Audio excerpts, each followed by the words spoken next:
ఫిబ్రవరి 5వ తేదీన ఏలూరు జిల్లా చింతలపూడి నియోజకవర్గంలో తెలుగుదేశం పార్టీ అధినేత చంద్రబాబు నాయుడు గారు ఇచ్చినటువంటి పిలుపు రా కదలిరా సభ చింతలపూడి నియోజకవర్గంలో జరుగుతూ ఉంది. దానికి తెలుగుదేశం జనసేన నాయకులందరూ కూడా వచ్చి విజయవంతం చేయాలని, ఏదైతే ఈ యొక్క సైకోరెడ్డిని నమ్ముకుని దగాపడ్డ ఆంధ్రులారా, ఏదైతే చంద్రబాబు నాయుడు గారు ఈ రాష్ట్రాన్ని అభివృద్ధి పదంలో ముందుకు తీసుకెళ్ళడానికి, నాశనం అయిపోయినటువంటి రాష్ట్రాన్ని బాగు చేసుకోవడానికి ఇచ్చినటువంటి పిలుపు ఏదైతే ఉందో రా కదలిరా అని పిలుస్తా ఉన్నారు. అన్నా నిన్నే పిలుస్తున్నాం, రా కదలిరా. నిండా మునిగిన నిరుద్యోగి రా కదలిరా, మోసపోయిన ఉపాధ్యాయులారా, ఉద్యోగులారా రండి కదలిరండి.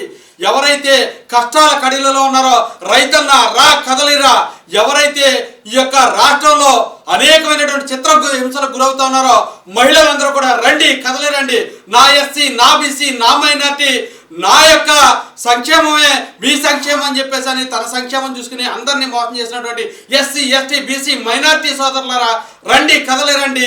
ఈ యొక్క సభను విజయవంతం చేద్దాం, రాష్ట్రాన్ని పునరంకితం చేసుకునే విధంగా ముందుకు సాగుదామని ప్రతి ఒక్కరికి కూడా ఇదే పిలుపునిస్తూ, రాబో రోజుల్లో తెలుగుదేశం జనసేన ప్రభుత్వంలో ఈ రాష్ట్రాన్ని బాగు చేసుకోవడానికి తెలుగుదేశం జనసేన ప్రభుత్వం అవసరమవుతున్నటువంటి నేపథ్యంలో చంద్రబాబు ఇచ్చినటువంటి పిలుపుకి రా కదలిరా.